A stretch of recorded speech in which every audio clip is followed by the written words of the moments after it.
بسم اللہ الرحمن الرحیم۔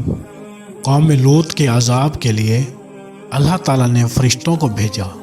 اللہ تعالیٰ نے قوم لوط کو عذاب دینے کے لیے 2 فرشتوں کو بھیجا۔ دونوں فرشتے جب نازل ہوئے تو پہلے ابراہیم علیہ السلام کے پاس پہنچے، پھر فرشتے شام ہونے سے پہلے لوط علیہ السلام کے پاس 2 کمسین خوبصورت نوجوان کی شکل میں پہنچے۔ وہ ان کے یہاں مہمان بن کر آئے۔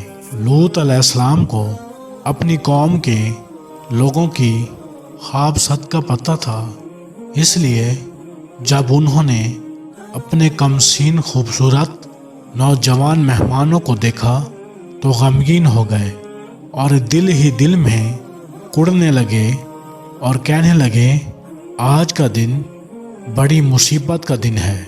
انہیں ان کی فکر لاحق ہوئی کہ کہا ان کی قوم کے لوگ ان کے مہمانوں کے ساتھ کوئی برا کام نہ کریں، اس لیے وہ جلدی سے اپنے مہمانوں کو اپنے گھر کے اندر لے گئے۔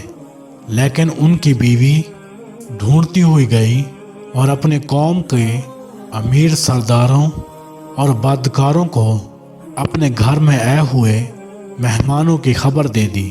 قوم کے بدکار لوگ لوط علیہ السلام کے گھر آ پہنچے اور لوط علیہ السلام سے کہا ان لڑکوں کو ہمارے حوالے کر دو۔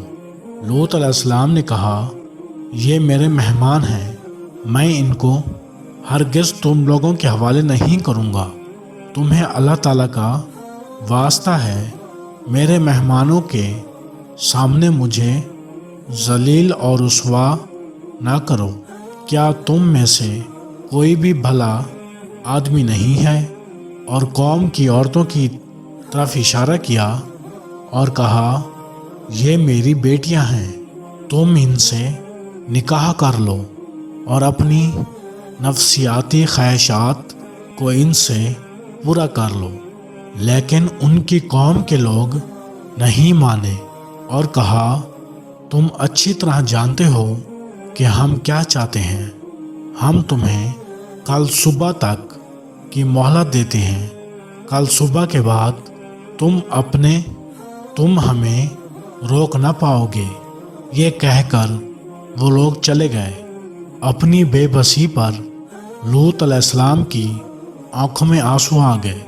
وہ چاہ کر بھی اپنے مہمانوں کی حفاظت نہیں کر سکتے تھے، کیونکہ ان کی قوم کے بدکار لوگ تعداد میں زیادہ اور طاقتور تھے۔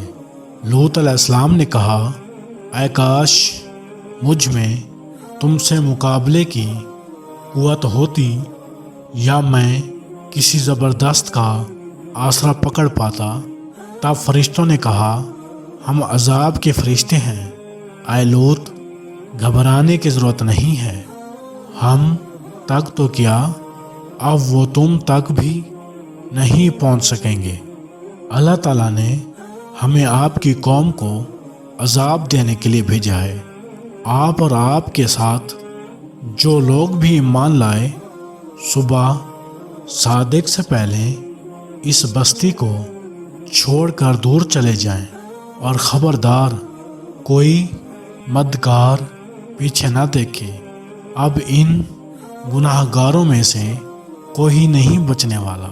لوط علیہ السلام اور جو لوگ ان کے ساتھ ایمان لائے تھے صبح ہونے سے پہلے بستی چھوڑ کر دور چلے گئے۔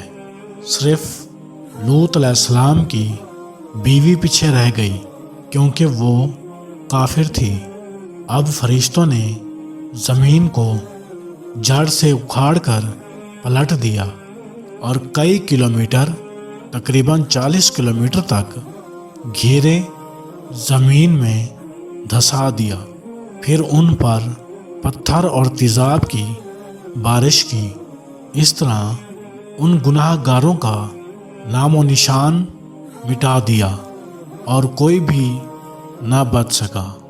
دوستو، ہم آپ کو آگے بتانے جا رہے ہیں کہ عذاب کی جگہ کس نام سے جانی جاتی ہے۔ عزیز دوستو، جہاں عذاب ہوا تھا وہ جگہ آج بھی موجود ہے۔ اسے ڈیڈ سی یا مرا ہوا سمندر یا مروت ساگر، بحار مردار یا بحار لوط کے نام سے جانا جاتا ہے، اور آج بھی اس پر جو عذاب ہوا تھا اس کی وجہ سے اس سمندر میں مچھلی تو کیا کوئی کیڑا مکوڑا بھی نہیں پیدا ہوتا، اور اس کا پانی اتنا نمکین ہے کہ اس کو منہ سے لگا لو تو الٹی ہو جائے۔